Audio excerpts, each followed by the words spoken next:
आकाशवाणी गोरखपुर से प्रादेशिक समाचार।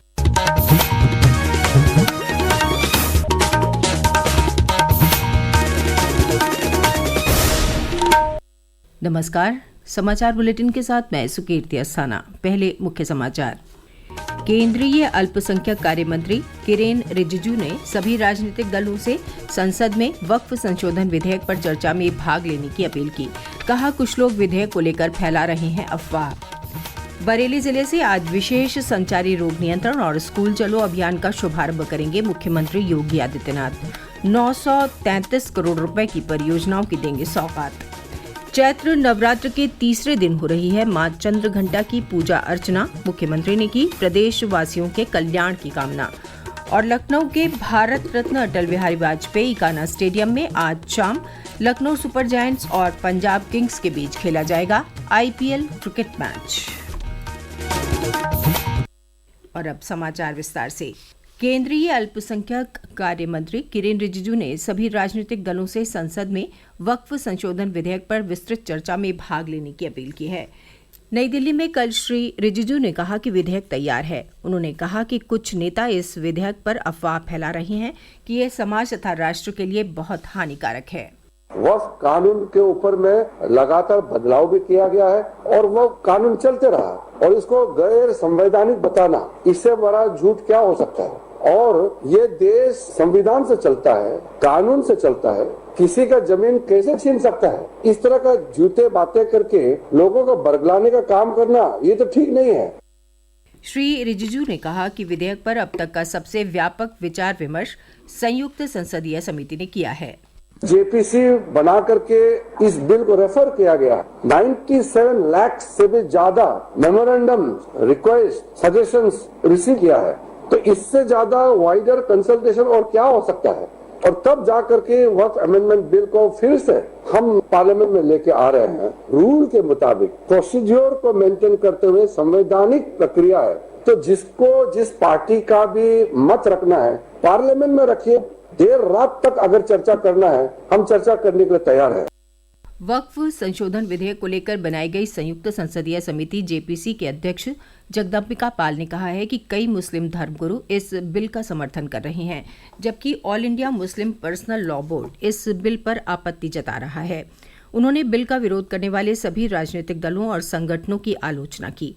वहीं प्रदेश के पूर्व मुख्यमंत्री और समाजवादी पार्टी के राष्ट्रीय अध्यक्ष अखिलेश यादव ने लखनऊ में कल मीडिया से बातचीत में कहा कि ये बिल जब भी सदन में आएगा समाजवादी पार्टी इसका विरोध करेगी।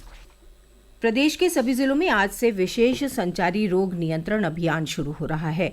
मुख्यमंत्री योगी आदित्यनाथ बरेली जिले से इस अभियान का शुभारंभ करेंगे। इसके तहत करीब 1 दर्जन सरकारी विभाग आपसी समन्वय से संचारी रोगों की रोकथाम के लिए पूरे माह विभिन्न गतिविधियों और जागरूकता कार्यक्रमों का आयोजन करेंगे। मुख्यमंत्री आज बरेली से ही स्कूल चलो अभियान का भी शुभारंभ करेंगे। इस मौके पर वो 933 करोड़ रुपए की लागत वाली 132 विकास परियोजनाओं का लोकार्पण और शिलान्यास करेंगे। मुख्यमंत्री द्वारा जीवन रक्षक सुविधाओं से लैस 2554 नई एम्बुलेंस का फ्लैग ऑफ भी किया जाएगा। बेसिक शिक्षा विभाग द्वारा संचालित परिषदीय विद्यालयों में आज से नया सत्र शुरू हो रहा है। हमारे जौनपुर प्रतिनिधि की एक रिपोर्ट। बेसिक शिक्षा विभाग के द्वारा पहले दिन स्कूल आने वाले बच्चों को तिलक लगाकर स्वागत किया जाएगा। नए सत्र के पहले दिन विद्यालय को आकर्षण रूप से सजाकर छात्रों का स्वागत करने की तैयारी चल रही है। जिला बेसिक शिक्षा अधिकारी डॉक्टर गोरखनाथ पटेल ने बताया कि नगर पालिका के मैदान पर 1 अप्रैल को राज्य मंत्री गिरीश चंद्र यादव नए सत्र का शुभारंभ करेंगे। पहले दिन सभी विद्यालयों में पुस्तक वितरण का शुभारंभ किया जाएगा। BRC से स्कूल में किताब भेजी जा रही। 1 अप्रैल से 15 अप्रैल और 1 जुलाई से 15 जुलाई तक 2 चरणों में स्कूल चलो अभियान चलाने की तैयारी है। आकाशवाणी समाचार के लिए राहुल यादव, जौनपुर। आज से पूरे प्रदेश में अनधिकृत ई-रिक्शा और ऑटो के खिलाफ विशेष अभियान शुरू हो रहा है। ये 30 अप्रैल तक चलेगा। परिवहन आयुक्त ब्रजेश नारायण सिंह ने बताया कि मुख्यमंत्री योगी आदित्यनाथ के निर्देश पर चलने वाले इस अभियान के लिए अपर परिवहन आयुक्त प्रवर्तन संजय सिंह को नोडल अधिकारी बनाया गया है।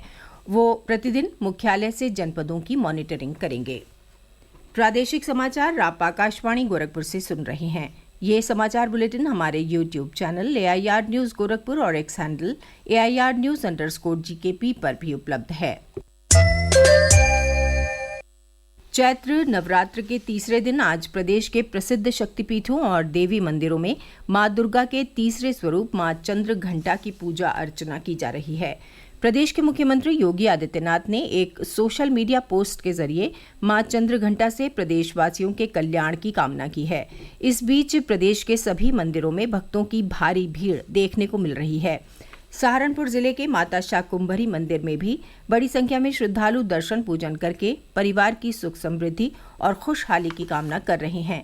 एक रिपोर्ट। सहारनपुर के सिद्धपीठ माता शाकंभरी देवी मंदिर में शुरू हुए चैत्र नवरात्र मेले के प्रथम दिन से ही श्रद्धालुओं का सैलाब उमड़ रहा है। बाबा भूरादेव मंदिर पर दर्शनार्थियों की 4 लाइनें मंदिर परिसर से बाहर मार्ग पर दोनों ओर लग रही हैं। भोर में माता के श्रृंगार और भोग के बाद मंदिर के कपाट खुलने पर समूची घाटी माता के जयकारे लग रहे हैं। श्रद्धालु अलग अलग रूपों में देवी शक्ति माता की आराधना कर रहे हैं। मनोकामना पूरी होने के बाद भूरादेव से लेटकर माता के दरबार तक पहुँच रहे हैं। विजयंत सैनी, आकाशवाणी समाचार, सहारनपुर। ईद उल फित्र का त्योहार कल पूरे प्रदेश में धार्मिक श्रद्धा और उल्लास के साथ मनाया गया। इस अवसर पर राज्य की प्रमुख मस्जिदों और ईदगाहों में ईद की विशेष नमाज अदा की गई। पुलिस महानिदेशक प्रशांत कुमार ने बताया कि प्रदेश भर में 31,500 से अधिक स्थानों पर ईद की नमाज शांतिपूर्ण ढंग से अदा की गई। सुरक्षा व्यवस्था को सुनिश्चित करने के लिए व्यापक इंतजाम किए गए। एक रिपोर्ट। प्रदेश में ईद की विशेष नमाज शांति और भाईचारे के साथ अदा की गई। राज्यपाल आनंदीबेन पटेल और मुख्यमंत्री योगी आदित्यनाथ ने लोगों को ईद की बधाई दी। मुख्यमंत्री योगी आदित्यनाथ ने अपने संदेश में कहा कि ईद उल फितर खुशी और सौहार्द का त्योहार है। किसी भी अप्रिय घटना को रोकने के लिए पूरे राज्य में सुरक्षा व्यवस्था के कड़े इंतजाम किए गए। यातायात की आवाजाही को नियंत्रित करने के लिए सभी प्रमुख स्थानों पर पुलिसकर्मियों को तैनात किया गया। ओम अवस्थी, आकाशवाणी समाचार, लखनऊ।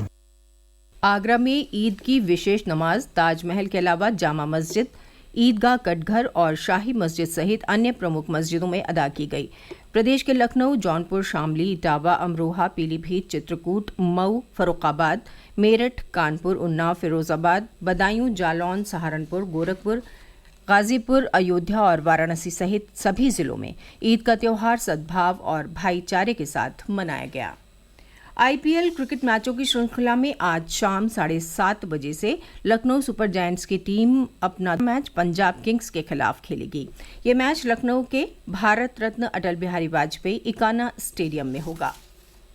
कानपुर देहात जिले के रूरा थाना क्षेत्र के शिवली रूरा मार्ग पर कारी कलवारी गांव के पास आज एक तेज रफ्तार डंपर की टक्कर से मां बेटी सहित 3 लोगों की मौत हो गई, जबकि एक अन्य व्यक्ति गंभीर रूप से घायल हो गया। दुर्घटना के शिकार सभी लोग एक ही बाइक पर सवार होकर रेलवे स्टेशन जा रहे थे कि सामने से डंपर ने ठोकर मार दी। मौसम विज्ञान विभाग ने अगले 3 दिनों के भीतर प्रदेश के विभिन्न जिलों में अधिकतम और न्यूनतम तापमान 2 से 4 डिग्री सेल्सियस बढ़ने की संभावना जताई है। साथ ही आगामी 6 अप्रैल तक मौसम के शुष्क रहने का पूर्वानुमान भी व्यक्त किया है। इस बीच बढ़ती गर्मी को देखते हुए पीलीभीत टाइगर रिजर्व में सफारी के संचालन के समय में बदलाव किया गया है। वहां के प्रभागीय वन अधिकारी मनीष सिंह ने बताया कि आज से सुबह की सफारी 6 बजे से 9 बजे के बीच और दोपहर बाद 3:30 बजे से 6:30 बजे के बीच ही संचालित की जा रही है। और अंत में मुख्य समाचार एक बार फिर। केंद्रीय अल्पसंख्यक कार्य मंत्री किरेन रिजिजू ने सभी राजनीतिक दलों से संसद में वक्फ संशोधन विधेयक पर चर्चा में भाग लेने की अपील की। कहा, कुछ लोग विधेयक को लेकर फैला रहे हैं अफवाह। बरेली जिले से आज विशेष संचारी रोग नियंत्रण और स्कूल चलो अभियान का शुभारंभ करेंगे मुख्यमंत्री योगी आदित्यनाथ। 933 करोड़ रुपए की परियोजनाओं की देंगे सौगात। चैत्र नवरात्र के तीसरे दिन हो रही है मां चंद्र घंटा की पूजा अर्चना। मुख्यमंत्री ने की प्रदेशवासियों के कल्याण की कामना। और लखनऊ के भारत रत्न अटल बिहारी वाजपेयी इकाना स्टेडियम में आज शाम लखनऊ सुपर जायंट्स और पंजाब किंग्स के बीच खेला जाएगा आईपीएल क्रिकेट मैच। इसके साथ ही यह समाचार बुलेटिन समाप्त हुआ। नमस्कार।